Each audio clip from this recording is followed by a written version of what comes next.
going on, guys? Hunter here, back at you with a mini excavator job. If you're not familiar with my excavator, this is the Kubota U25 mini excavator. I have a bunch of videos on it. Did a 100-hour review on it. You can go check that video out. And I've done a good many videos with this. This is a pretty decent sized job we did with it today. This is actually the day after Christmas. Pretty freezing day. I mean, it was a freezing cold day. Just frigid. I mean, and believe it or not, I mean, it was probably in the 30s and 40s this morning, but it seemed like it was a lot colder, and I don't know why. But you can see how large this tree is, and my machine would not even pick this tree up. I had to lift it up as much as I could and push it up against the blade on the machine and pick up the blade and the bucket at the same time, and able to pick it up and move it to the pile. I mean, you can see I wasn't able to pick it up very much. It was just a very large tree. Still had a lot of green in it, so it was not light. So anyway, this was a pretty large job we did. I think we cleaned up 4 trees, and all the client wanted us to do was cut the trees up and pile them on the stumps. And I said that's definitely something I can do.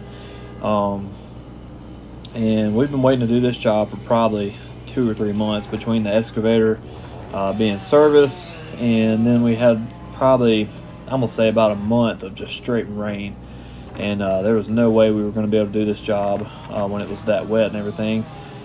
And anyway, we finally got over there and got it done today. Excuse me. And but anyway, this was a perfect job for the mini excavator. You could have done it with a tractor probably, but the mini excavator just worked out perfect because, like I said, I can just sit in kind of one spot and not really move around a whole lot, pick up what I need to pick up, and you know, swing around.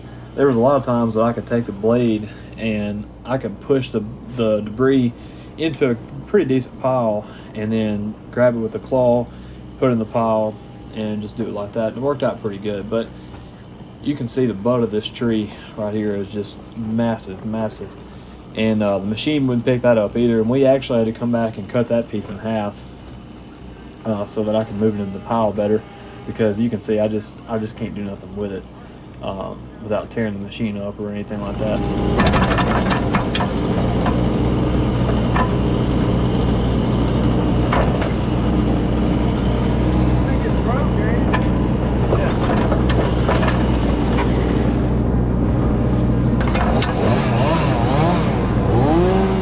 And unfortunately, this is the only tree out of the 4 or 5 that I did that I filmed. I was going to film I had planned to film the whole job, but I don't know if I mentioned it was freaking cold today. I mean, it was probably, realistically, it's probably not that cold, but if it drops below, I'm going to say if it's in the 40s or even the high 40s, the camera batteries, I don't know what it is about them, but it kills the batteries on the GoPros and everything. GoPro actually makes a battery that's for the cold weather, and I need to be purchasing 1 or 2 of those to use on days like this and everything. But anyway, like I said, this tree probably took about an hour and a half to do, and my camera battery, they lasted about that long enough for me to do this job right here and everything. So you got to see this big tree, and really this was probably the most interesting one. The rest of them went pretty quick. This one is a huge cleanup here on this one. But anyway, one thing I love about this machine is the long reach. This machine has a very long reach for what it is, in my opinion. I'm not exactly sure how long that reach is. I need to measure it. They probably have, it's probably on the specs too somewhere. I hadn't looked at it, but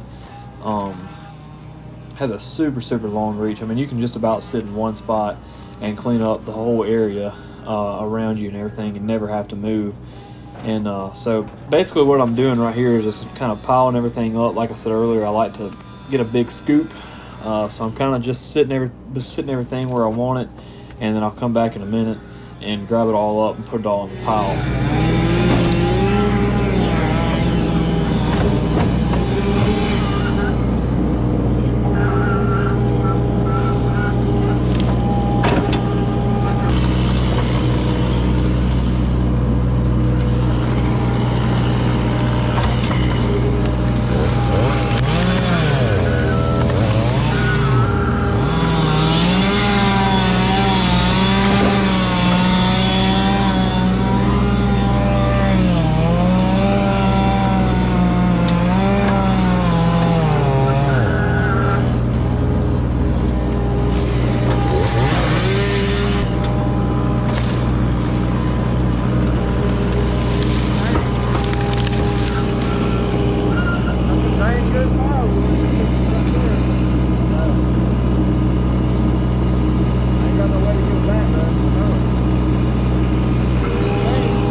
probably just heard me and Dad talking there about how good a firewood this is and everything. We were talking about how I didn't have a way to get it back, and notice at the end there I said dump trailer.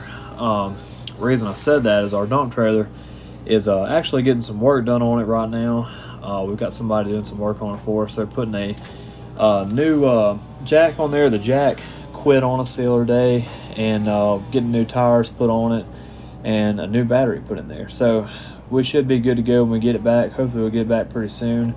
But we had to get some new tires on it because I don't know if y'all remember, but I did a video on it a while back when we were hauling some gravel to my shop. And when we were doing that video, we noticed the tires on the dump trailer were not looking too good. They were not looking too great, and so we called and ordered some tires then.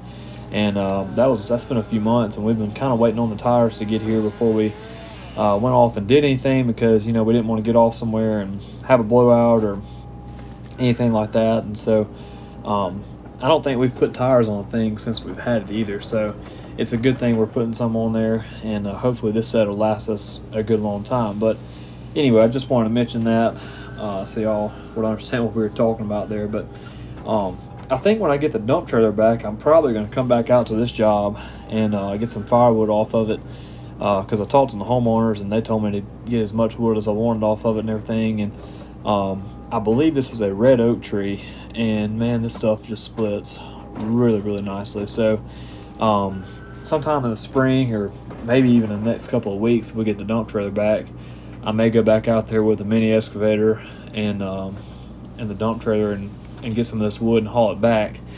And I'll film it, of course, if I do it and everything. But anyway, so that might be what I do. But I want to throw that in there and kind of let y'all know what's going on with the dump trailer and everything, and I'll keep y'all updated on that as we go. But anyway, so just wanted to let y'all know about that.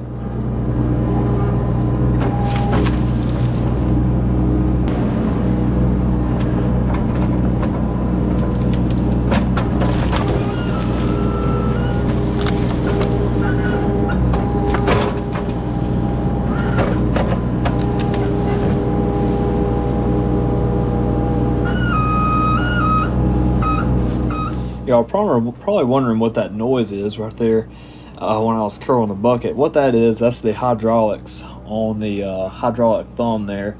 The thumb is made to where when you close the bucket back up towards you, or towards the thumb rather, instead of the thumb keeping the pressure on it, it releases the pressure and allows the thumb to kind of open back up so that you don't mess up that cylinder and everything up there. So that's what that noise what you're hearing is. I didn't want y'all to think something was wrong with the machine or anything. It's just doing what it's supposed to, and that's what it's doing.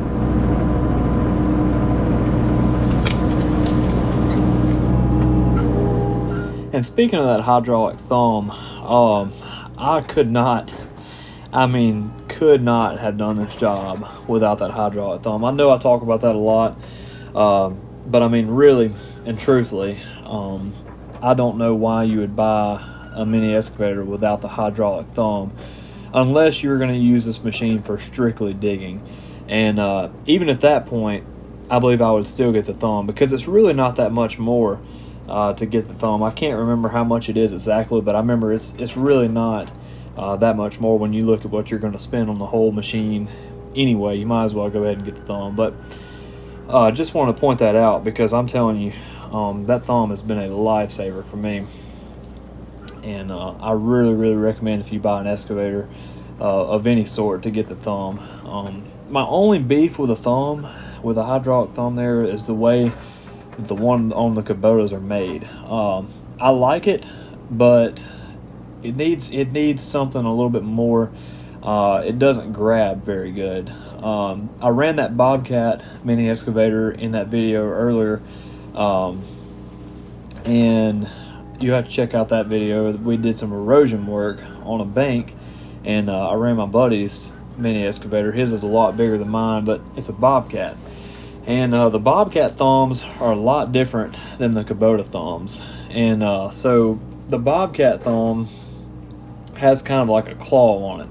And like it's kind of got like teeth on it, rather. Like kind of teeth on the claw, on the thumb, I guess is what I'm trying to say. And you notice the Kubota one's just kind of smooth, which you know, it's fine. It works great, and I don't really, you know, like I said, it does what I need to do. But I really liked that Bobcat one when I ran it, and I was talking to my buddy, and we're talking about modifying my thumb a little bit to make it to where it'll kind of be similar to his. And I don't know if you noticed, but the way mine is, it's just kind of curved. And at the end of the one on the Bobcat, it kind of has some hooks on the end of the claw. And I really like that also. And so I don't know, I'm kind of talking about it. We're kind of talking back and forth about it.